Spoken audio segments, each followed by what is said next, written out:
자, 안녕하세요. 오늘 바로 자, 토요일이죠. 드디어 24년도 경찰 1차 공채 시험이 있었어요. 자, 분명히 많은 분들이 오늘 시험 보시라고 너무 고생하셨는데 시험 결과가 좋아야죠. 물론 정말 시험 보시라고 너무 고생하셨습니다. 오늘 그래도 오늘 하루를 위해서 뭐 몇 개월, 몇 년을 달려오신 분들 많을 거예요. 자, 그러면 오늘 시험평 전반적으로 볼 때 제가 볼 때는 헌법 문제 작년, 재작년 문제에 비해서 많이 어려워졌다. 정말 많이 어려워졌다. 이렇게 생각이 듭니다. 정말이에요, 정말. 그냥 조금 난이도가 아니라 많이 어려워졌어요. 자, 기존에 그냥 판례가 맞다, 안 맞다 그런 문제가 아니라 조금 더 관련 판례, 조금 더 어려운, 그다음에 구체적인 기본권, 구체적인 내용까지 자세하게 묻는 이런 식으로 문제가 출제됐어요. 옛날처럼 그냥 쉽게 얘기해서 누워서 떡 먹기식의 그냥 단순한 암기사항 그런 문제는 많이 지양되고요. 거기다가 단순 판례 문제도 대부분 최신 판례를 많이 냈어요. 23년도, 자, 23년도 판례, 22년도 판례, 21년도 판례, 그것도 잘 안 보는 판례들로만 장황하게 냈어요. 정말 어렵다라고 생각이 됩니다. 뭐 제가 경찰학이나 또는 자, 형사법에 관해서는 내가 전공이 아니니까 이렇다 저렇다 말은 못하지만 전반적인 분위기가 경찰학이나 형사법은 작년에 비해서 조금 그래도 수월했다라는 평이 일반적인 것 같아요. 자, 그러면 수험평이 이렇다면 헌법이 실제로 맞춰보면 체감이 굉장히 달라요. 난 좀 잘 받겠지라는 막연한 생각에서 채점을 하는 순간부터 자, 사색이 되는 분들이 많았어요. 정말 자, 사이트에도 일반적으로 처음에는 막 시험장 나와갖고 뭐 좀 편했다, 뭐 시험 좀 봤다. 근데 채점을 해보니까 체감온도가 너무 다른 거예요. 그냥 전부 다 조용해져 버렸어요. 여러분, 자, 앞으로 이 법학 문제, 특히 헌법 문제는요 20문제밖에 안 되지만 문제 수준이 한번 올라가 버리면 잘 안 떨어져요. 쉽게 문제를 낸다 해도 그래도 기존에 그렇게 단순 시험 문제는 안 나온다는 거예요. 벌써 차곡차곡 몇 년이 쌓이다 보니까 문제 난이도가 높아지고 있어요. 여기에 발맞춰서 여러분들 공부할 때는 단순히 판례를 맞춘다 안 맞춘다 또 안다 안 묻는다 이런 식으로 내면 안 돼요. 명확성 원칙에 반하지는 않는데 또는 표현의 자유, 집회의 자유를 침해했다 이런 식으로 내니까요. 그래서 명확성 원칙에 예전엔 그래서 최소성 원칙에 반한다, 균형성 원칙에 반했다. 그런데 요번에 변호사 시험 성적 공개하지 않았다. 그건 효력이 없었다라는 적합성, 적정성 원칙이 깨졌거든요. 그것까지 냈어요. 자, 요런 추세를 볼 때 앞으로 문제가 절대로 쉬워지지 않는다라고 자, 저는 생각합니다. 만약에 쉬워진다 해도 옛날처럼 그렇게 쉽게 돌아가진 않을 거예요. 단순히 판례를 쉽게 공부하겠다라고 생각하시면 이제는 조금 더 달리 생각하셔야 될 것 같아요. 조금 판례 이론 또 판례에 들어가서 구체적으로 어떤 기본권이 어떻게 관련됐는지 이것까지도 자세히 보셔야 돼요. 그 밖에 이런 말 있잖아요. 그 밖에 모임이나 단체 이거 명확성 원칙에 반하진 않거든요. 근데 집회 또는 이런 게 자, 선거운동을 함에 있어서 집회자 이런 것들 모임 단체 모임에 관한 그런 문제가 자, 침해되는 거였어요. 그런 것들 시험 문제 내니까 좀 자세히 보셔야 돼요. 단순히 또 기본권 갈등 관계 충돌 이런 거 뭐 이런 문제 안 나올 줄 알았죠? 나왔어요. 그러니까 앞으로 시험 문제를 공부하면서 대비하시는 분들은 조금 더 단순 암기 사항보다는 조금 더 이해하시면서 구체적으로 어떤 게 문제가 됐고 어떤 논의를 하는지 정말 직업적인 판례를 내느냐? 그건 아니에요. 정말 대표적인 판례로서 정말 중요한 판례들 이런 걸 중심으로 하면서 구체적으로 어떤 내용인지 정확하게 아는 게 중요합니다. 그 다음에 묶음 판례 이런 것들 잘 보셔야 돼요. 요거하고 요거가 같은 논리, 요거하고 요거는 같은 이론, 요거하고 요거는 판례 논리 이런 것들은 같이 묶어서 외우는 걸 권장해드리고 싶어요. 앞으로 이제 헌법은 자, 그냥 단순히 암기만 하겠다라는 과목이 아니라는 건 꼭 유념해 두시고요. 뭐 형사법이라든지 경찰학은 아마 다른 분들, 다른 전공 분야에서 전문적으로 담당하신 분들이 아마 해설을 하면서 평을 해주실 거예요. 거기에 따라가시면 될 것 같아요. 헌법은 이제 쉽지 않다라는 거 꼭 보시고요. 전반적인 아마 총평은 그럴 거예요. 헌법이 올라가고 나머지가 조금 낮아졌으니까 전년 대비해서 그래갖고 전반적으로 균형이 비슷하게 유지되면서 조금 작년에 2차보다도 조금 커트라인이 조금 그 전후에서 왔다 갔다 하지 않을까라는 생각이 듭니다. 작년에는 경찰학이라든지 형사법이 어려웠잖아요. 근데 올해는 그건 조금 무난하게 됐지만 헌법이 정말 쉽진 않았어요. 체감온도 아주 강력했어요. 자, 그러면 여기까지 올해 경찰 1차 시험 문제에 관한 총평은 마치고요. 해설 강의 바로 들어가 보도록 할게요. 따라오세요. 자, 1번 문제 바로 들어갈게요. 자, 헌법의 해석과 합헌적 법률 해석. 자, 합헌적 법률 해석. 이거 굉장히 중요하고 논리. 그래서 단순 헌정, 합헌, 한정위원 이걸 얘기하는 게 아니라 정확하게 여러분들이 정확하게 자, 헌법이라는 테두리 안에서 법률을 해석할 적에 그러면서 이 법률 해석의 방법에 문, 목, 수, 문의적 한계, 목적적 한계, 헌법 수용적 한계를 그러면서 구체적으로 이건 이론이었고요. 그러면서 여기 안에 들어간다. 여기에 있다. 여기 있다. 법률이. 그러면 이거는 합헌. 이 밖에 있다. 요거 밖에 있다. 법률이. 요거 밖에 있다. 요거는 법률이 요렇게 밖에 있으면 이건 위헌. 그 다음에 이렇게 걸쳐 있는 거죠. 여러분들 아마 대부분 많이들 아실 거예요. 자, 많이들 아시겠지만 요렇게 걸쳐 있는 거죠. 이런 식으로 걸쳐 있다. 이걸 뭐라고 했어요? 요렇게 만든 법률은 위헌인 것도 걸쳐 있고 합헌인 것도 걸쳐 있다 해서 다의적이다. 이럴 때 우리는 뭘 한다? 해석을 한다. 이렇게 얘기했죠. 해석을 한다. 요거였어요, 요거. 이럴 때 해석을 하는데, 요럴 때 여러분이 기본적으로 판례를 암기하실 때는 대부분 그랬죠. 여기 안에 들어가는 판례 하나, 그 다음에 완전히 밖에 있는 판례 하나, 판례 여기 3개, 그 다음에 여기 걸쳐 있는 판례 2개, 이런 식으로 하나, 둘, 3개 판례는 암기하셨어야지. 그래서 여기에 들어가는 게 공무원 전출입 사건이었어요. 전출입 사건. 아시겠죠? 제가 화면에 조금 밖에 보이더라도 좀 참고해 주세요. 이건 공무원 전출입 사건, 합헌. 그 다음에 여기 양다리 걸쳐 있는 거, 제주도 위촉위원 사건하고 또 야간 5기 집회 시. 그래서 야간이라는 개념, 그런 것들 알아두셔야 되고, 여기 있는 거, 여러분, 양보일 규정 위헌됐다. 또, 이미 위헌 결정됐다. 이미 폐지된 거를 해석을 통해서 마치 인공호흡 불어넣으면 돼야 안 돼요. 이미 죽어버렸는데 어떻게 인공호흡에 이거였어요. 자, 문제 바로 해설 들어가 보도록 할게요. 자, 합헌해석 또는 헌법에 합치하는 법률 해석, 이제 합헌 해석이 아니라 헌법에 합치하는 법률 해석을 위해서는 헌법 해석하고 합헌적 법률 해석. 옳지 않은 거. 헌법의 해석은 헌법이 담고 추구하는 이상과 이념을 역사, 사회적 요구를 올바르게 수용. 헌법적 방향을 제시하는 헌법 창조적 기능. 아주 헌법재판소 판례를 그대로 잘 옮긴 것 같아요. 자, 국민적 욕구와 의식에 맞는 실질적 국민주권의 실현을 보장하는 것으로 해석해야 된다. 맞는 지문. 자, 두 번째, 현행헌법 12조 종래 구금.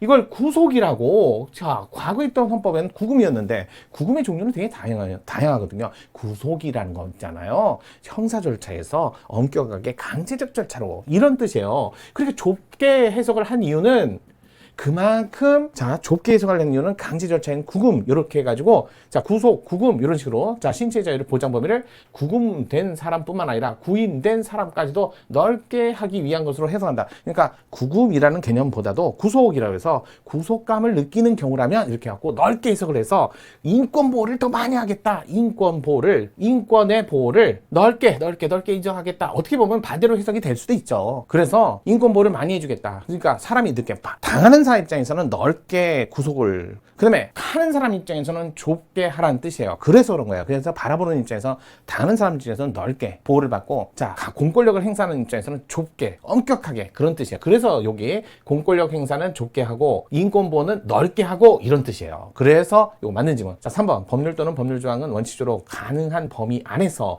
합헌적으로 해석해야 하나, 그 해석은 문의적 한계, 자, 목적의 한계, 헌법의 범위 안에서라는 수용적 한계. 이게 문, 목, 수예요. 이러한 한계를 벗어난 헌법적 해석은 그것이 바로 실질적 의미의 입법 작용을 뜻하기 때문에 이거 안 되죠. 결과적으로 입법권에 침해를 하게 된다. 맞는 지문. 자, 그럼 4번 지문 볼까요? 조세 법률주의, 조세, 형벌과 함께 우리나라에서 가장 강력한 국가 작용 중에 하나예요. 조세, 그래서 법률주의, 죄형 법률주의. 지배하는 조세법 영에서 경과 규정에 미비라는 명백한 입법 공백을 방지하고 형평성 왜곡을 시정하기 위해서 이미 실효됐다, 폐지됐다, 위헌 결정 받았다, 여기 위헌 폐지됐다, 실효됐다, 위헌 결정 받았다 라는 법률 조항을 유효한 것으로 해석하는 것은, 이거는 이미 죽은 걸 인공호흡 해갖고 살리면 안 되죠. 따라서 헌법 정신에 맞도록 법률의 내용을 해석 보충하거나 정정하는 헌법의 합치적 법률 해석에 따른 해석이 아니죠. 4번이 정답이었습니다. 자, 문제. 1번 문제부터 쉽지 않았어요. 4번이 정답. 자, 그러면 2번 문제 넘어가도록 할게요. 자, 헌법 기본 원리에 관한 설명으로 가장 적절치 않은 것은, 자, 기본 원리, 우리 가장 기본적인 게 국민주권, 민주주의, 법치주의, 사회국가, 문화국가, 평화국가 원리, 모두 6개의 기본 원리를 헌법에서 배웁니다. 자, 볼게요. 헌법의 기본 원리는 헌법의 이념적 기초인 동시에 헌법을 지배하는 지도 원리로서 입법을 하거나 정책 결정을 할 때 방향을 제시하고 공무원을 비롯한 모든 국가기관이 헌법을 존중, 수호하도록 하는 지침이고, 법률 조항의 위헌 여부를 심사할 때도, 해석할 때도, 판단할 때도, 집행할 때도 기준으로 삼을 수 있다. 맞지요? 두 번째, 책임 없는 자에게 형벌을 부과할 수 없다. 형벌에 관한 책임주의는 형사법의 기본 원리. 자, 법치주의에서 당연히 도출되는 거 아니겠어요? 따라서 따라서 헌법상 법치국가 원리에 내재하는 원리인 동시에 헌법 10조 인간의 존엄 가치 취지로부터 도출되는 원리이므로 법인에게는 적용되지 않는다. 여러분 형사, 재판, 법인 다 대상이 되죠. 물론 신체 구금이다, 뭐 사형이다 이런 게 개념이 조금 사람처럼 적용받지는 않지만 법인도 벌금 내요. 법인도요. 영업정지 받아요. 당연히 적용 대상이 되지 않는다가 아니라 법인도 적용 대상이 되죠. 따라서 사람으로서 인간으로서의 그런 내용이 아니라 성질상 법인도 책임질 수 있다면 그것도 책임져야죠. 다시 2번이 바로 설명적 가장 적절치 않은 거 2번. 3번 정부는 문화국가 실현에 관한 과제를 수행함에 있어서 문화의 다양성, 자율성, 창조성 자유롭게 실현될 수 있도록 중립성을 지키면서 문화에 대한 지원, 육성. 그래서 모든 문화, 배경, 풍토 조성 이런 얘기하죠. 4번 헌법은 법치주의 그 기본 원리로 하나로 하고 있으며 법치주의는 행정작용 국회가 제정한 형식적 법률의 근거 요청된다는 법률 유보 가장 핵심 하나로 인정하고 있다. 맞죠? 그래서 정답이 2번의 정답은 2번이었습니다. 자 3번 볼게요. 자 신뢰 원칙에 관한 설명으로 가장 적절한 것은 자 1번 법률에 따른 개인의 행위가 단지 법률에 반사적으로 부여하는 기회를 활용하면서 이게 중요해요. 반사적 기회를 부여한 것만 따지면 요거는 보호의 대상이 안 됩니다. 근데 그걸 넘어서 국가에서 일정한 방향으로 유인된 것이라면 개인의 신뢰는 강한 보호를 해줘야죠. 강한 보장. 그러면서 유예 규정, 예외 규정, 경과 규정 이런 것들을 둬야 된다는 거예요. 근데 그런 것이라면 원칙적으로 국가의 법률 개정 이익이 개인의 신뢰 보호보다 우선된다? 앞뒤가 바뀌었죠.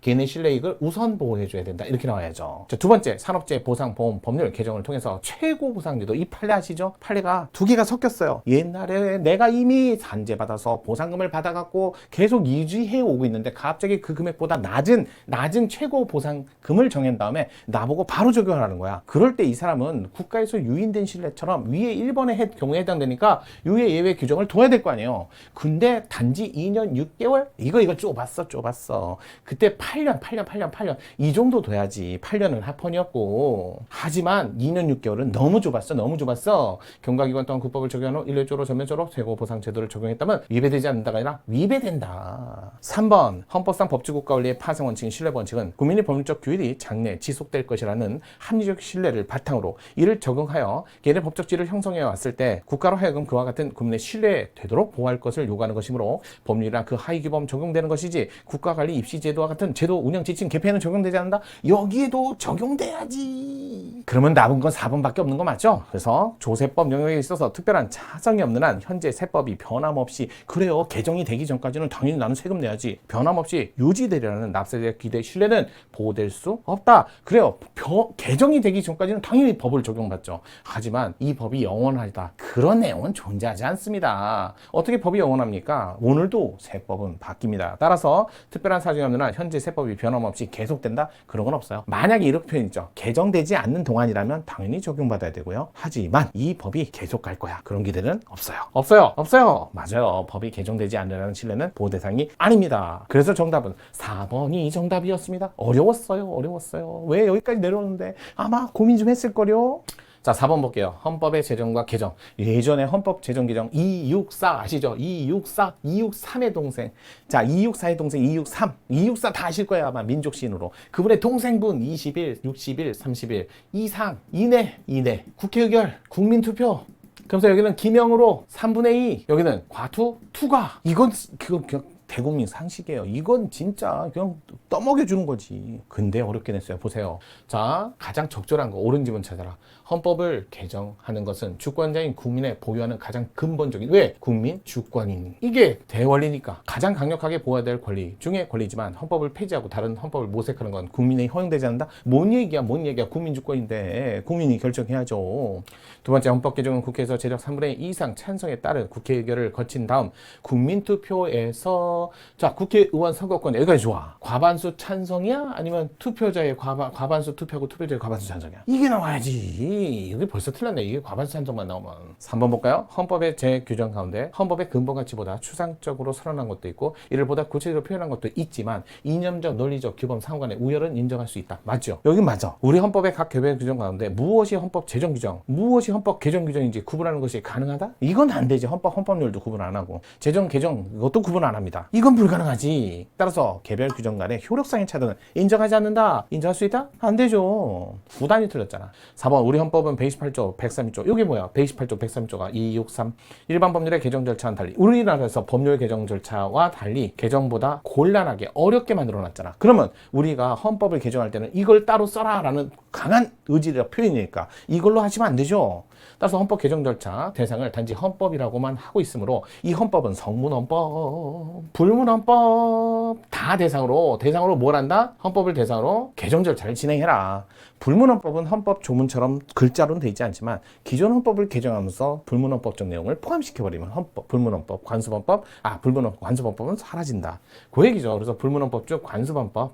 원래 관습헌법을 불문헌법에 넣자라는 어거지로 넣으면 여기 들어갈 수 있는데 자 성문헌법, 불문헌법뿐만 아니라 관습헌법도 헌법에 해당되니까 법률 개정 절차로 하면 안 되죠. 이 말이에요. 법률 개정 절차를 따로 자 헌법 개정 절차를 어렵게 만들어 놨으니까 이제 와서 막 야 법률 개정 절차로 관습헌법도 고쳐 그건 아니라는 거예요. 그건 아니죠. 따라서 관습헌법도 헌법 개정 절차를 통해서 기존 헌법을 개정하면서 관습헌법적 내용을 포함시켜버리면 더 이상 관습헌법은 사라진다. 이거요. 따라서 헌법 개정 대상에 헌법에 뭐가 포함된다? 관습헌법도 포함된다. 4번이 맞는 지문이었어요. 4번이 맞는 지문. 자, 문제 결코 쉬운 문제로 내지 않았어요. 단순히 뭐 떠먹여줘요. 이런 문제는 아니었다니까요. 5번 볼까요? 기본권 주체에 관한 설명 중 가장 적절한 거. 기본권 주체. 이건 문제 거의 그냥 1번지. 진짜 우리 감초? 약방의 감초? 반드시 나오는 거 이런 거죠. 1번. 의료인에게 면허된 의료 행위 이외의 의료 행위를 금지하고 처벌하는 의료법조항. 직업의 자유. 떴어. 우리 15조 직업의 자유. 여러분, 자격증 같은 직업의 자유는 외국인은 된다, 안 된다. 이거 바로 나오는 거 아니에요? 직업의 자유. 외국인은 원칙적으로, 외국인은 여기서는 안 나오죠. 원칙적으로 안 되죠. 다만 법률이 입국이 허용된 입국 허용. 그래서 이미 입국된 외국인 입장에서 입국이 완료된 입장에서는 완료된 이후에는 인간다운 생활을 해야죠. 그래서 연수만 받는 거 아니잖아요. 제한적으로, 예외적으로 직업 선택의 자유를 누린다. 선택의 자유를 누린다 이렇게 나오잖아요. 그래서 원칙적으로 15조 직업의 자유는 국가 자격증 제도 정책, 국가 경제 상황에 따라 법률에 의해서 제한될 수 있고 인류 보편적인 성격을 지니고 있지 아니하는 국민의 권리, 외국인에 인정되는 기본권이 아니다. 바로 정답이 1번이었어요. 옳은 지문. 자, 2번 거주 이전의 자유. 매번 나오죠. 외국인 나오면 거주 이전의 자유. 입국의 자유는 없지요. 출국의 자유 있죠. 근데 여기는 다 합쳐갖고 입출국의 자유 이러면 안 되죠. 입국의 자유는 없잖아요. 출국의 자유는 있는데. 3번 국가 그 기관 조직 일부 봉법인 원칙적으로 기본권 수범자로서 기본권의 주체가 되지 못하므로 주민 소환에 관한 법률에서 주민 소환 이거 법률상 권리 헌법상 기본권 아니다. 청구 사유에 제한을 두지 아니하였다는 이유로 지방자치단체장이 자신의 공무단위권 침해를 다툴 수는 없다. 자 일단은요 우리나라에서 자 지방자치단체장의 공무단위권 이게 원래 기본권 주체라는 게 원래 그렇죠. 국가나 지방자치단 1도 기본권 주체가 안 되는데 딱 두 사람 지방자치단체장하고 대통령 이분들은 공인의 지위와 사인의 지위가 함께 있으니까 사인의 지위에 근거해서는 자신의 공무단위권 주장할 수 있죠. 될 수 없다가 아니라 될 수 있다 하셔야죠. 중소기업 중앙회 중소기업 협동조합법에 의해 설치되고 국가가 그 육성을 위해서 재정 보조해주는 등의 공법인 성격을 강하게 가지고 있으므로 결사의 자유를 누릴 수 있는 단체에 해당되지 않는다. 여러분 중소기업 중앙회요. 중앙회 이거 국가나 지자체 아니에요. 이거 공법인과 사법인성에 함께 갖고 있어요. 그래서 사법인의 성격과 공법인의 성격을 함께 갖고 있으니까 그래서 사법인의 근거에서 주체 기본권 주체가 될 수 있다 이렇게 나와야지. 따라서 될 수 없다? 틀렸네. 그래서 정답이 1번. 아이고 절대로 주체 문제도 쉽지 않았죠. 6번 볼게요. 기본권 충돌 떴어. 충돌. 상이한 복수의 기본권 주체가 서로 권익을 실현하기 위해서 하나의 동일한 사건에 국가에 대해서 서로 대립하는 기본권 적용을 주장하는 경우를 말하는데 헌법재판소 이를 해결하기 위한 방법으로서 기본권 서열 이론, 법의 경량 이론, 실제 조화 원리 등을 사용한다. 다음 중 헌법재판소가 흡연권, 협연 이거 뭐예요? 흡연권하고 협연권, 권이라는 기본권, 권이라는 기본권 둘 다 사생활이라는 기본권에서 도출되고 사생활이라는 기본권에서 도출되는데 더 나아가서 요거 조심하셔야죠. 여기는 협연권은 연기를 혐오합니다라는 분들은 생명권도 같이 붙어 있잖아요. 요게 같이 붙어 있죠. 그래서 이쪽이 우월한 기본권, 열악한 기본권 이렇게 되잖아. 그러면 기본권 충돌 문제, 갑과 을 문제는 맞아요. 여기도 갑, 여기 갑, 여긴 을. 그러면 기본권 충돌 문제 맞지만 우열 관계가 있으니까 어떻습니까? 이럴 때는 어떻한다? 이 경향을 통해서 흡연자는 혐연권을 침해하지 않는 범위에서 이런 얘기 하잖아요. 여기 우열관계가 있어야 돼. 자, 흡연권, 혐연권 충돌의 해결을 위한 사용 방법과 같은 방법을 찾아봐라. 그럼 우열관계 있는 걸 찾아봐라. 이 말 아니겠어요? 자, 살펴보도록 할게요. 1번 정기가능물 등록에 관한 법, 피해자의 반론권, 보도기관의 언론의 자유 사이에서 충돌. 여기도 마찬가지야.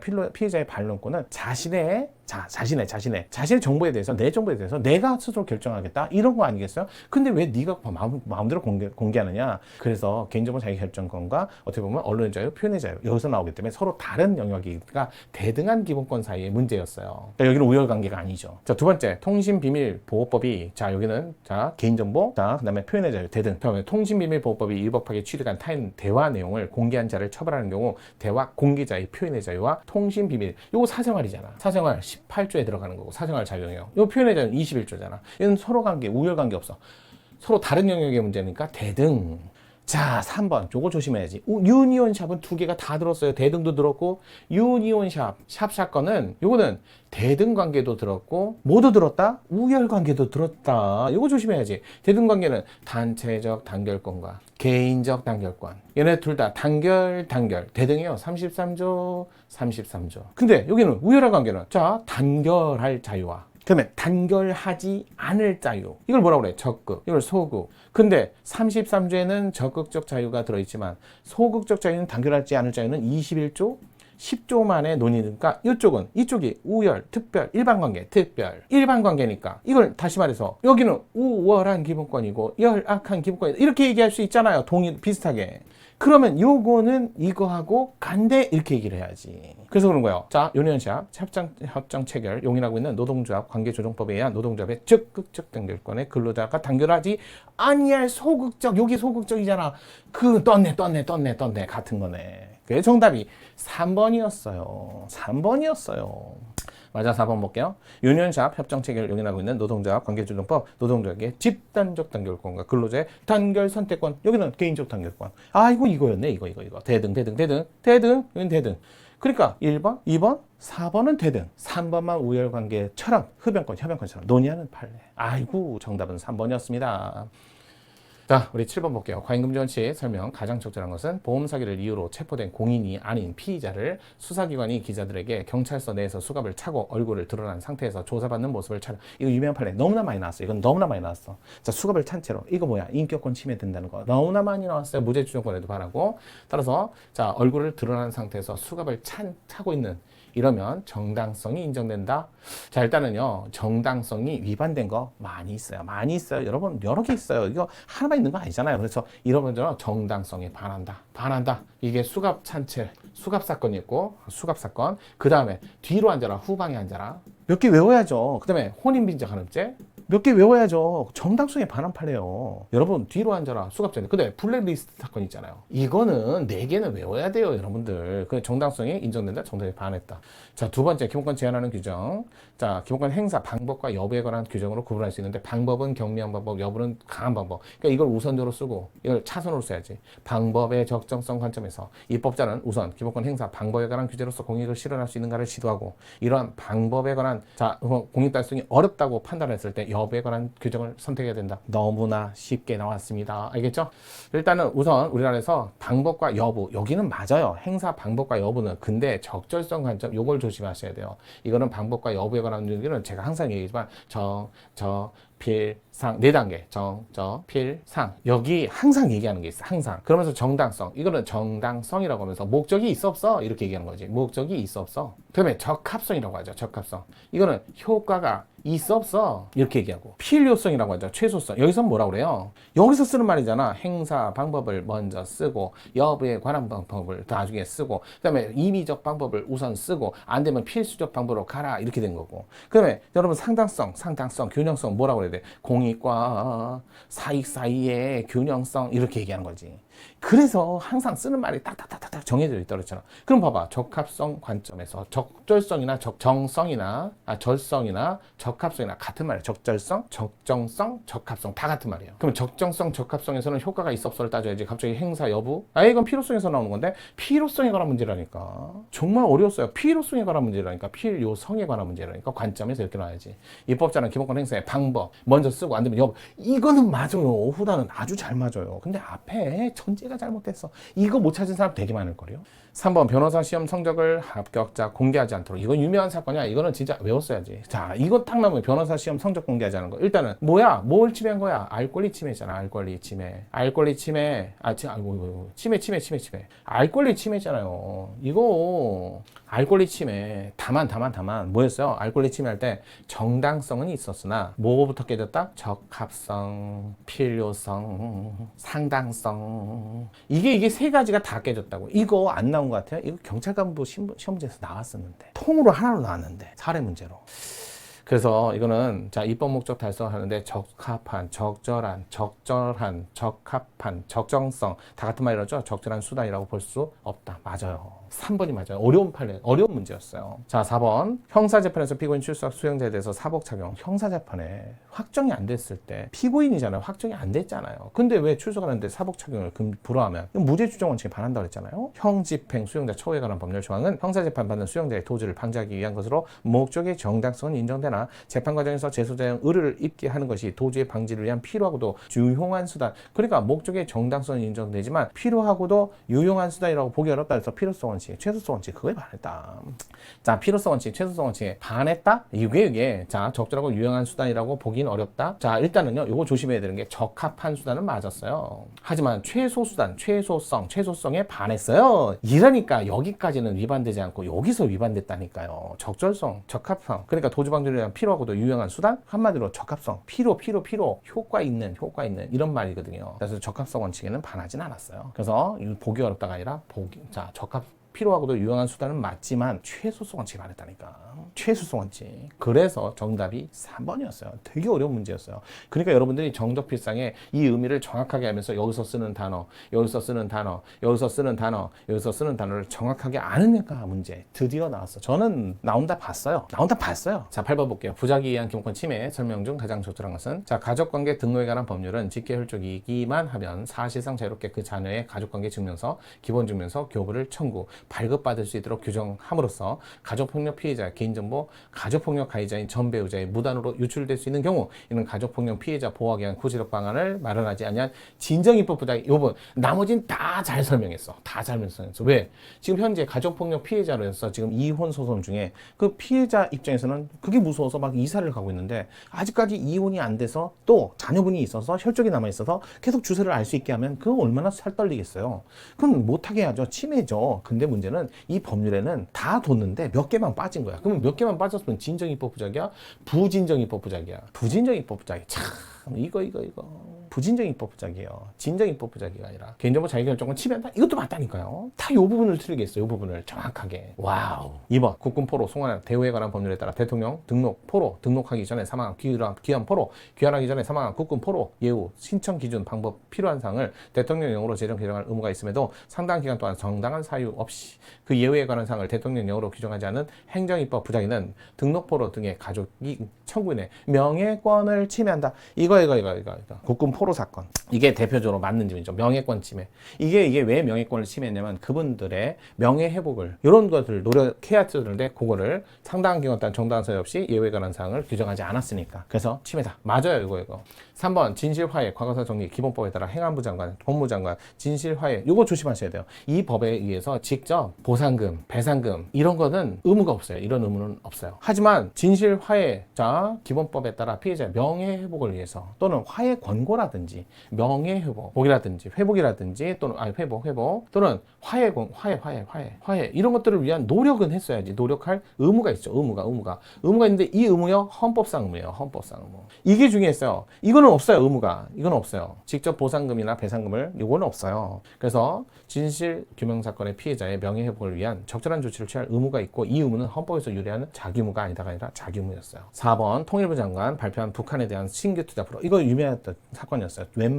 웬만은 잘 안 나오는데 드디어 통치행위라는 판례가 나온 거죠. 대북 경협 중단 사건이에요. 대통령의 결정. 자, 그런데 이로 인해서 피해 발생했을 때 그 피해를 보상금을 줘야 되나요? 자, 이거 충분히 예측할 수 있었고요. 이 법 말고도 자, 이 보상금 규정 말고요. 다른 법에 의해서 충분히 여러 가지 조치하는 법이 있었어요. 그럼 새롭게 뭘 만들 법의 의무가 있을까요? 없었어요. 이 판례요. 따라서 발표한 북한에 대한 신규 투자 불허, 진행 중인 사업 투자 확대 금지 내용으로 하는 대북 조치로 인해서 재산상 손실을 입은 자에 대해서 보상 입법을 마련하지 않은 경우, 자, 이걸 할 필요가 없다는 거예요. 여기는 이제 중단, 경협 금지 중단도 아니고, 그 다음에 여기는 아니 다른 법에 의해서 분명히 더 이상 신규하지 말고 추가하지 말고, 그러면서 나머지는 추가 신규가 아니어도 다른 방법으로 보상금이나 또는 자 지원금 제도가 많이 있었어요. 그럼 신규 무슨 또 재산상 손실을 입었다고 보상금을 조치할 의무가 없다라는 거지. 그래서 이는 헌법상 해서 보상 규정을 둬야 할 입법무가 도출됨에도 아니요, 도출 안 돼요. 이를 이행하지 않는 것은 그러니까 의무가 없으니까 입법 부작위도 성립 안 됩니다. 해당하지 않습니다. 그래서 개성공단 내 토지 이용권 사용 수익할 수 없게 됐을 때 청구인의 재산권을 침해한다? 침해하지 않습니다. 어려웠어요, 판례. 정답은 2번. 자, 9번 볼게요. 일반적 행동의 자유권에 대한 설명으로 가장 적절치 않은 거. 1번 경찰 공무원이 교통의 안전과 위험을 방지하기 위해서 필요하다고 인정하는 경우 운전자가 술에 취했는지 호흡 측정할 수 있도록 한 거. 이건 당연히 해야 되는 거 아닙니까? 요즘에 사회적 문제가 너무 큰데요. 이러한 경찰 공무원의 측정에 응하도록 한 규정한 도로교통법 조항은 운전자의 청구인의 일반적 행동의 자유와 관련은 있고를 우리 헌법재판소가 뭐란다? 관련은 있고, 하지만 침해는 아니다. 사건이었죠. 관련은 있고 침해는 아니다. 뭐 너무나 유명한 사건이고 뭐 어차피 다 아는 사건이지만 요걸 이해하느냐, 헌법재판소 판례가 어떤 용어를 썼을 때 그런 용어에 관한 잘 이해를 하고 있는지 설명하는 판례였어요. 자, 문제였어요. 2번 응급의료 종사자, 응급환자에 대한 진료, 폭행, 협박, 위계. 이거 누구를 보호하는 거예요? 응급의료 종사자가 자 환자 치료함에 있어서 뭐 방해를 받지 않게 하는 게 이 법의 목적 아닌가요? 여기는 환자가 내가 알아서 결정할 거야, 내가 병원 이런 건 이 법의 목적이 들어가지 않아요. 따라서 응급의료 종사자의 응급환자에 대한 진료, 폭행, 협박, 위계, 위력, 그 밖의 방법으로 방해하는 것을 금지하고 이를 위반한 자를 처벌하는 게 이 법의 목적이라는 거예요. 따라서 해당 응급환자인 청구인의 일반적 행동의 자유권하고는 아무 관련이 없습니다. 관련이 없다. 제가 관련 없으면 뭐라고 표현한다? 제한되지 않는다. 이게 같은 표현이에요. 그러면 2번이 정답이네. 3번 국내에 도착한 외국 물품 수입 통관 절차를 거치지 않고 다시 외국으로 반출하려면 해당 물품의 품명, 규격, 수량 및 가격 등 자 세관장에게 신고토록 하는 관세법 조항은 환승 여행객의 일반적 행동의 자유권과 관련은 있지만 침해 아니다. 이것도 1번하고 같은 취지. 4번 치료감호 종료기간 가족류예요. 완전 그런 정신질병 완전 치료가 없잖아요. 그러니까 가족류하고 3년 동안 보호관찰을 하는 거예요. 또 혹시 이런, 그래서 3년간 보호관찰, 이거 반하지 않는 건 다 알아요. 치료감호 등에 관한 법률 조항은 피보호관찰자인 청구인의 일반적 행동의 자유권을 관련은 있지만 침해하지 않는다. 그래서 1번, 3번, 4번은 같은 취지. 관련은 있지만 침해하지 않는다. 하지만 2번은 관련 자체가 없다. 제한되지 않는다. 이거 제가 헌법재판소만의 고유한 그들만의 언어라고 해서 강의 시간에 늘 얘기하잖아요. 10번 볼게요. 평등권에 관한 설명 중 적절치 않은 거. 지원에 의해서 현역복무를 마친 여성의 경우 현역복무 과정에서 훈련 경험을 통해 예비전력 자질을 갖추고 있는 것으로 추정할 수 있고, 하지만 이분들이 나중에 현역복무 종료하고 나서 일반 군인처럼 예비군 훈련 대상자가 될 거냐 말 거냐 이거였어요. 그래서 현역복무를 자원 입대, 지원 입대 하셨다가 제대하신 분들은 나중에 제대하고 나서 일반 여성처럼 똑같이 뭐 하는 거예요? 똑같이 예비군 훈련 같은 건 받지 않도록 한 법률이 있었다는 거죠. 그때 예비군 훈련은 남성들과 똑같이 현역복무 했는데 왜 쟤는 예비군 훈련 안 해? 다르잖아요. 따라서 남성인 청구인의 평등권을 침해한다? 침해하지 않습니다. 뭐 어렵지 않은 판례였고 최근 판례이기도 하고요. 자, 2번, 그러니까 최신 판례이기도 하고요. 자, 자율형 사립 고등학교 지원한 학생에게 평준화 지역의 후기 지원, 중복 금지, 이거 반하지 않는다. 왜냐면 자율형 자사고라고 하죠. 후기 학교하고 동일하게 취급합니다. 여러분 과학고, 뭐 문화예술고라는 특목고하고는 자율형 사립학교 달라요. 따라서 이걸 금지하는 조항은 매우 보편적인 일반 교육에 해당하는 고등학교 진학계를 제한하는 것이므로 당사자에게 미치는 기본권 제한의 효과가 크다는 점에서 엄격 심사에 의해서 평등원칙 위반 여부를 심사하고 반하지 않는다 했어요. 맞아요. 3번 독립유공자 사망 시기에 따라 손자녀 보상금 지급 요건을 달리하거나 보상금 수급 대상 독립유공자 손자녀 한 명. 근데 중요한 거죠. 제일 나이가 많은 자, 이거 유명해요. 그래서 위헌 결정 받았던 판례. 한 명으로 한정한 자 독립유공자 예외에 관한 법률 조항은 헌법에 특히 평등을 요구하는 영역에서 차별에 해당하지 않고 자 관련 기본권 중대한 제한을 초래하지도 않고, 여러분 1순위, 2순위 문제예요. 상속순위도 마찬가지고 그럴 때는 자의금지 심사 이렇게 얘기를 합니다. 반하지 않습니다. 자, 그러니까 초래하지 않습니다. 자의금지 심사 그 대신 위헌인 건 아셔야 돼요. 헌법 불합치 받았지만. 4번 평등권으로서 교육을 받을 권리는 취약, 진학, 기회 균등, 즉 각자의 능력에 상하는 교육을 받을 수 있도록 하는 31조. 입학에 있어서 자의적 차별 금지되어야 한다는 차별금지의 의미를 의미합니다. 맞아요. 그래서 옳지 않은 거 1번이 정답이었습니다. 정말로 쉽지 않은 판례들만 잘 그것도 내용으로서 물었어요. 다음 시험에 어떻게 내려고 이렇게 냈는가 잘 모르겠어요. 11번 신체의 자유에 관한 설명 중 적절치 않은 거. 자, 볼게요. 아는 거. DNA 감식, 시료, 채취, 행위. 자, 신체의 안전성을 해야 한다고 볼 수 있으므로 DNA 간식자료 채취 근거. 여러분 이것도 되게 사람들 그런 거예요. 아무리 작은 양이라도 내 신체를 강제로 분리하는 거잖아요. 안전성을 해야 한다고 볼 수 있고 DNA 감식자료 채취 근거인 DNA 신원 확인 정보 이용 보호에 관한 법률 조항은 DNA 감식자료 채취 대상자인 청구인의 신체의 자유와 관련은 있다. 그래요. 해야 한다고 보니까 관련은 있다. 제한한다. 맞는 지문. 그 다음에 두 번째, 강제 퇴거 명령 받은 사람을 보호할 수 있도록. 이게 누구예요? 불법 체류자. 자, 그 상한을 마련하자는 거. 이게 19년 판례하고 21년 판례하고 좀 바뀌었죠. 22년 판례하고 판례가 변경됐죠. 이제는 상한을 두지 않으면 이거 위헌 결정 받았잖아요. 신체의 자유를 침해한다. 맞잖아요. 3번 1억 원 이상의 벌금형 선고를 하는 경우 노역장 유치기간의 하한을 정한 거. 이게 뭐예요? 자, 불리하게 바뀌었어요. 불리한 변경이에요. 뭘 변경했다? 법률을 변경했어요. 그러면 이거 소급입법 하면 되나요? 안 되죠. 우리나라에서 범죄는 행위시법이에요. 어느 행위시법? 범죄행위시법. 범죄 당시의 행위시법. 그럼 범죄행위는 과거에 있었지만 공소제기는 나중에 하잖아요. 그럼 하한을 정한 형법조항을 시행일 이후 최초 공소제기된 때? 아니, 범죄행위가 기준이라니까요. 이미 이 법 이전에 범죄행위를 저질렀는데 공소제기가 개정된 법 이후에 공소제기 됐다? 그러면 이건 개정된 법 이후에 공소제기 됐으니까 행위시예요? 아니죠. 공소제기는 행위시가 아니잖아요. 따라서 공소제기 되었다는 경우부터 적용하도록 하면 이거 소급입법 금전치에 반했어요. 불소급원칙에 반했어요. 위배되지 않는다? 위배된다죠. 이건 유명한 판례고. 공소제기가 아니라 범죄인시. 4번 행정절차상 강제처분에 의해서 신체 자유가 제한되는 경우 강제처분의 집행기관으로부터 독립된 중립적인 기관이 이를 통제하도록 하는 것은 적법절차원칙의 중요한 해당 사항이다. 맞지요. 아주 중요한 사항. 맞아요. 행정절차상 강제처분 신체 자유가 제한되는 경우라면 일반적으로 우리는 형사절차가 아니라 행정절차예요. 행정절차. 따라서 독립된 중립기관이 이를 통제하도록 하는 건 오히려 바람직하다. 맞아요. 정답이 그래서 3번이 정답이었습니다. 자, 12번 보도록 할게요. 12번 직업의 자유에 관한 설명 중 적절치 않은 거. 자, 15조 직업의 자유를 묻고 있습니다. 1번 의료인이 아닌 자 문신시스럽. 요즘에 핫했어요. 문신시스럽. 의료인이 아닌 자 금지. 이게 문신이라는 게 안전하다? 그건 장담 못하죠. 이게 침으로 계속 찔러서 거기다 그 색깔 약물은 아니죠. 색깔 염료 같은 걸 넣는 건데 그게 만약에 염증이 날 수도 있고 만약에 합병증도 생길 수 있고 만약에 이걸 다시 원상복귀하려면 그분들이 하나요? 문신시술업자가 그것도 지워주나요? 이럴 때 병원 가셔야 되잖아요. 그러니까 지금은 의료인이 아닌 자의 문신시술을 금지합니다. 뭐 눈썹 화장이라든지 연구화장 같은 것도 하시는데요. 그런 거 만약에 이런 거 있잖아요. 아직까지 그게 몇 가지가 걸려서 이걸 바로잡을 필요가 있을 때만 그걸 통제할 때가 있지만 아직까지는 그게 안 되니까 어쩔 수 없이 전면 금지할 수밖에 없다는 거예요. 그래서 그게 바로 문신시술업이에요. 우리나라에서는 의료인만 의료 치료 목적 화장 또는 진짜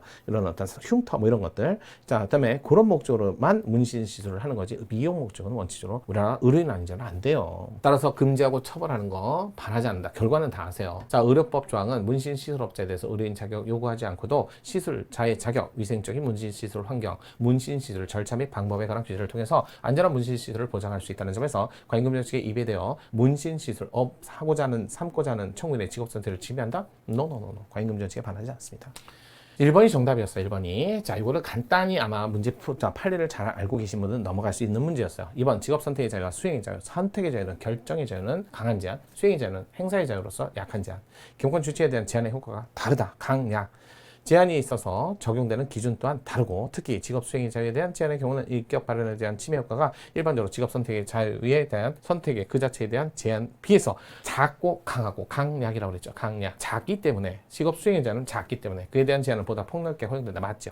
자, 이거 여자 대학교 아시죠? 땡땡 그 신촌 옆에 붙어있는 거기 얘기하는 거예요. 교육부 장관 학교법인 땡땡 학당 전 법방 전문대 여기 여성만 받아줘요. 아니 꼭 남성이 여기 가야겠어요? 공부 열심히 해갖고 서울대 가세요. 그러면 그 발해라고 생각하시면 된다고요.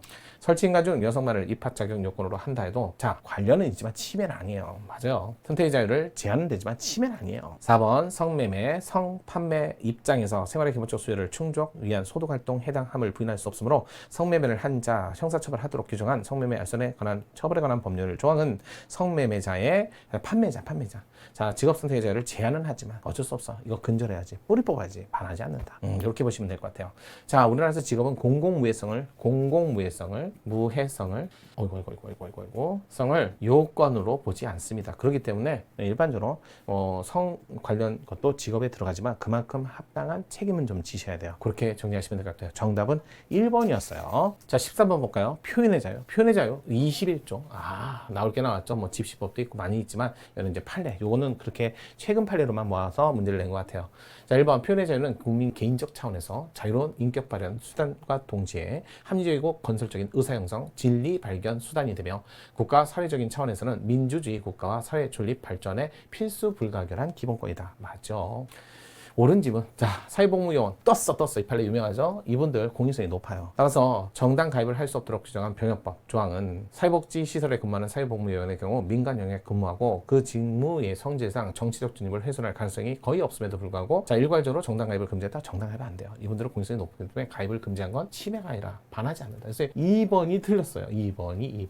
3번 대한민국 모욕할 목적으로 국기 손상, 제거, 오욕한 자 처벌하는 형법조. 아직 국기 모독죄는 법조문에 남아있어요. 합헌이에요. 침해하지 않는다. 국기 모독행위, 단순한 경범죄, 취급, 형벌 이외에 다른 수단으로 제재하여서는 입법적 효과를 달성하기 어렵다는 점에서 형법에 남아있는 거 침해하지 않습니다. 남북 합의서 위반 행위로 전단 등의 살포를 하여 국민의 생명 신체에 위해를 끼치거나 심각한 위험을 발생시키는 걸 금지하고 이를 위반한 경우 처벌하는 남북관계 발전에 관한 법률 조항은 궁극의 의도가 북한 주민을 상대로 한 북한 체제 비판 내용으로 하는 표현을 제한하는 데 있다는 점에서 표현의 내용과 무관한 내용 중립적 규제로 보기엔 어렵다. 그러면서 이제 풍선 올리는 거 그거 못하게 했던 거 위헌 결정 받았잖아요. 그 판례에서 나온 지문이었어요. 그래서 정답은 2번. 아마 정답을 고르는 데는 어렵지는 않았는데 다른 판례도 굉장히 최근 판례고 중요합니다. 14번 집회 자유에 대한 설명으로 적절한 것은 집회 시위에 관한 법률상 시위는 반드시 일반인 자유로이 통행할 수 있는 장소에서 이루어져야 하며 행진 등 장소 이동을 동반해야만 성립한다. 제가 그랬죠. 집회, 시위. 늘 얘기하지만 집회는 지으시니까 얘는 장소적 요소, 시간 요소 이거 굉장히 중요하다. 하지만 시위는 이게 장소를 요소로 하지 않습니다. 장소를 요소로 하지 않는다니까요. 장소를 요소로 하지 않으니까 반드시 시위는 반드시 일반인 자유로이 통행할 수 있는 장소에서 이런 말 나오면 틀린 질문이잖아. 자, 이번 집회의 자유에 대한 제한은 다른 중요한 법익 보호를 위해서 반드시 필요한 경우에 한해서 정당화되는 것이며 특히 집회 금지는 원칙적으로 공공 안녕 질서에 대한 위협이 예상되는 경우에 한해서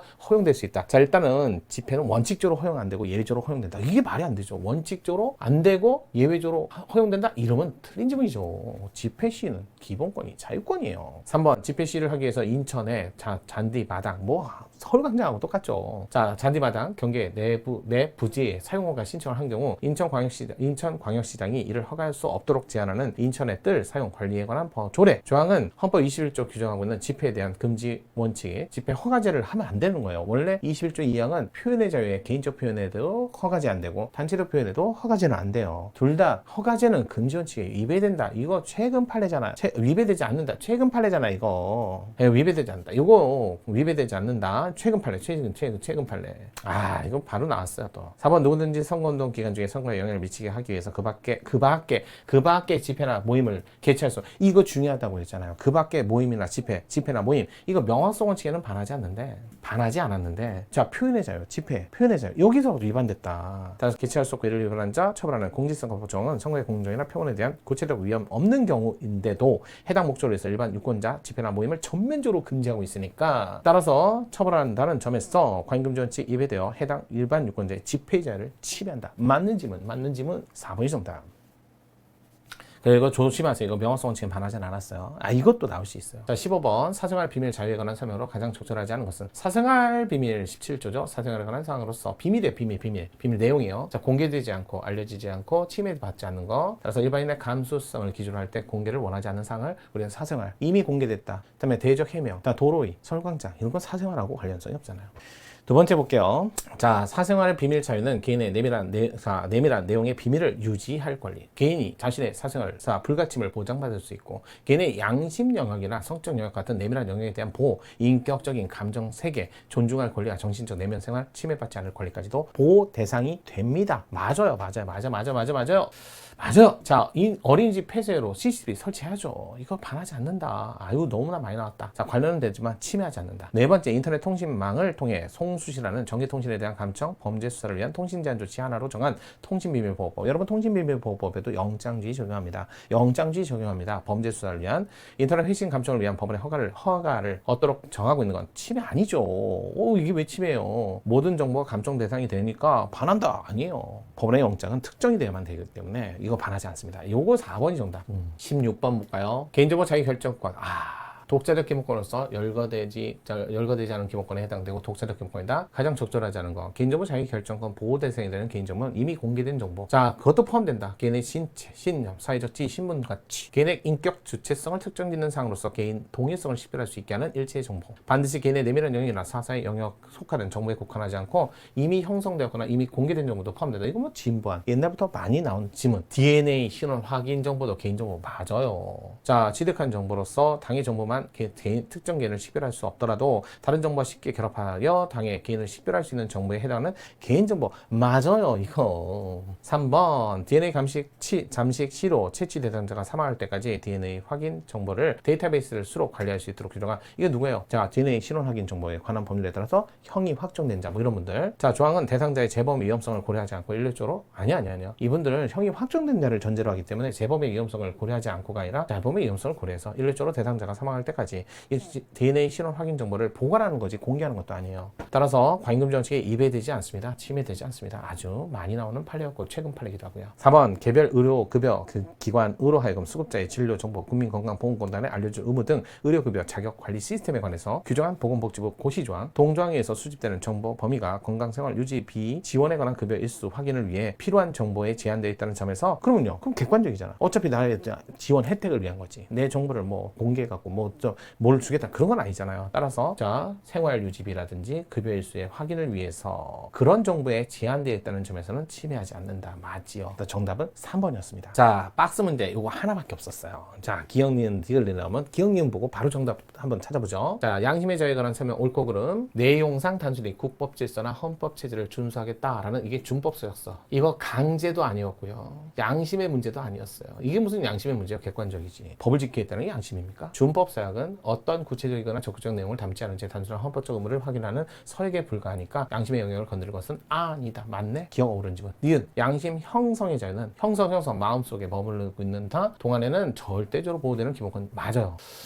근데 이적 표현물을 소지하거나 취득하기 자 이거 반포나 판매로 이어지거나 이를 통해 형성된 양심적 결정 외부에 표현되어 실현되지 아니한 단계에 이르렀으니까 처벌하면 안 된다? 아니야. 이거 이적 표현물 소지 취득은 실질적으로 위험이 드는 국가 안전 보장에 위험이 되거나 실질적으로 위험이 되는 이렇게 해갖고 이런 말을 썼기 때문에 이런 경우에만 처벌하기 때문에 이 조항 자체는 반하지 않습니다. 헌법상 허용되지 않는다가 아니라 반하지 않습니다.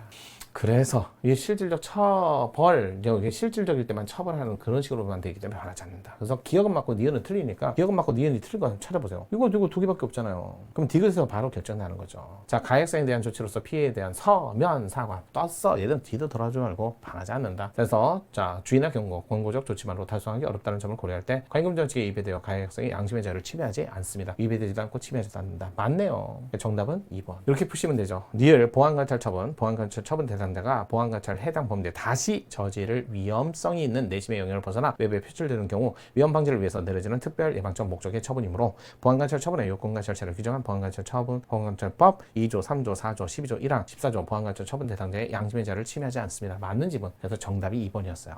그냥 기억니은 보고 바로 밑으로 내려온다. 자꾸 연습하시면 이거 익숙해지면 시간 많이 줄일 수 있어요. 18번 재산권에 관한 설명 떴어요. 23조 재산권. 자, 상업용 음반, 지적재산, 저작재산, 공용권, 저작 인접권자의 보상청권 이것도 당연히 재산적 가치 있는 재산권에 포함되는 거 맞죠? 저작권, 상표권, 지적재산 당연히 포함됩니다. 23조 3항 재산권의 수용 주체를 한정하지 않고 이거 뭐야? 재산권의 수용 주체를 민간 사인단체도 된다. 너무 옛날부터 많이 나온 거예요.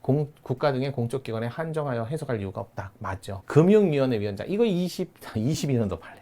이건 또 최근 판례이기도 하죠. 시중은행 상대로 투기지역, 투기과열지역 내 초고가 아파트 15억 초과는, 그래서 담보주택 요거 대출 못하게 막은 거죠. 금지 조치는 투기적 대출 수요뿐만 아니라 수요자의 경우에도 예외 없이 대출을 금지한다는 점을 고려할 때 침해다? 아니에요. 이 정도는 사회적 공감대가 이 정도는. 자, 초고가 아파트인데 이걸 대출해서 사게 하면 또 투기가 되지, 투기가. 그래서 이걸 막는 건 바라지 않는다, 침해하지 않는다였죠. 3번이 틀렸네요. 자, 4번 피상속에 대한 부양 의무를 이행하지 않은 직계 존속의 경우 상속 결격 사유를 규정하지 않은 민법조항, 상속관계에 관한 법적 안정성 확보 등을 고려할 때 입법 형성의 한계를 일탈하여 다른 상속인의 청구인들의 재산권을 침해하지 않는다. 이거 어쩔 수 없어요. 자, 부양을 안 했다. 근데 30년 만에 왔어. 그래도 해야지. 부양 안 하면 무조건 잘못된 거예요. 여러 가지 사정도 있고. 따라서 요거는 반하지 않는다. 그래서 우리나라 내에서 정답은 3번이었습니다. 자, 볼게요. 19번 범죄 피해자 구조청권 30조 가장 적절하지 않은 것은, 이거는 그냥 일반 문제를 냈어요. 범죄 피해자 구조청권은 9차 개정헌법에 처음 됐다. 현행헌법에. 맞죠? 이제 헌정서 문제는 이렇게 냅니다. 자, 범죄 피해자 구조청권은 생존권적 기본권으로서 성격을 가지는 청구권적 기본권에 해당됩니다. 27조부터 30조. 3번 범죄 피해자 구조청권은 국민의 권리로서 외국인은 인정되지 않는다. 상호주의라고 해서 상호보증 29조하고 39조에 30조는 두 개가 적용되죠. 따라서 외국인도 상호보증에 따라 인정될 수 있다. 이렇게 나와야죠. 신청할 수 없다 그러면 틀린지. 4번 범죄 피해자 보호법 제척기간 3년 5년. 옛날에 그러니까 날 발생한 날부터 5년을 정하더라도 5년이라는 기간은 지나치게 단계라든지 불합리하지 않다라고 했던 판례. 3년 5년이라 5년 요거 반하지 않는다. 이건 그냥 간단한 최근 판례도 아니고요. 어려운 내용도 아니었어요. 그냥 제일 쉽지 않았나라고 생각이 들 정도로 간단한 문제였어요. 정답은 3번이었습니다. 자, 마지막 20번 국민의 기본 의무. 자, 기본 의무니까 38조, 39조. 이거는 의무만 있고요. 의무만. 권리는 없어요. 권리는 없죠. 자, 그 다음에 31조 교육, 32조 근로. 이거는 권리이자 의무까지 있죠. 그러니까 여기는 여기 있다니까. 여기는 여기 없다니까. 납세 의무하고 향토 예비군 설치법에 따라 예비군 훈련 소집에 응하여 훈련을 받는 것은 국민의 마땅히 해야 할 의무를 다하는 것이지, 이게 희생이다, 보상금 달라, 그건 안 돼요. 특별한 희생이라고 하는 것이라고 볼 수 없다. 맞아요. 납세무자인 국민은 자신이 납부한 세금을 국가가 효율적으로 잘 사용하는지 38조, 39조. 권리가 없어요. 살펴볼 권리가 없어요. 따라서 잘못 사용되는 세금에 대해서 사용을 중지할 것을 요구할 헌법상 권리가 아니다. 권리가 없어요. 이건 바로 정답이 1번이고 2번 바로 틀렸대요. 3번 헌법은 국방의 의무를 국민에게 부과하면서 병역의무 이행으로 인한 불이익. 뭐예요? 병역의무 이행 중에 이행 이후예요. 이행 이후에 불이익인데 무슨 불이익이에요? 법률적 불이익만 얘기한다. 사실적 불이익은 포함되지 않습니다. 4번 공중보건인사 편입되어 군사교육 4주 군사훈련 6주 군사훈련, 그건 보건인사 업무를 본 게 아니잖아. 직무를 본 게 아니잖아. 그러니까 그건 빼야지. 따라서 소집된 사람에게 사회복무 요원과 달리 군사교육 소집기간 동안 보수를 지급하지 않도록 한 건 업무를 본 게 아니니까요. 따라서 공중보건인사의 경우 사회복무요원과 같은 보충형으로 대체복무제를 한다는 점에서 양자를 달리 취급할 합리적 이유가 없으므로 침해다. 그러면 틀린 이유는 그분들은 공중보건이니까 보건으로 활동을 해야 직무를 본 거죠. 그래 직무를 봐야 보수를 주는 거죠. 훈련하는 동안은 직무가 아니에요. 그래서 그 훈련 기간은 빼도록 거, 직무에 보지 않는 거 반하지 않습니다. 침해한다. 틀렸네요. 따라서 정답은 1번이었습니다. 자, 올해 시험 보시라고 고생 많이 하셨어요. 자, 지금까지 살펴보니까 정말 여러분 입장에서 이건 정말 쉽다라는 문제는 딱 19번 범죄 피해자 구조청구 정도, 나머지는 다 각각이 하나하나. 그러면서 이제 판례도 거의 최신 판례를 많이 냈기 때문에 앞으로 이제 최신 판례 안 보고 들어가시는 건 그냥 벽집을 들고 불 속으로 뛰어 들어가는 겁니다. 그러시면 안 돼요. 최신 판례 꼭 보셔야 되고요. 그래도 적어도 3년치, 5년치 반드시 보시고 들어가길 반드시 추천합니다. 그리고 헌법 문제 앞으로는 수준이 높아졌다. 쉽게 대비해서는 대비가 안 될 겁니다. 이런 문제라도 적어도 3개 이상은 맞출 수 있는 실력을 구비하시길 바랄게요. 자, 그러면 헌법은 정인형이다. 공법, 행정법 같이 갑니다.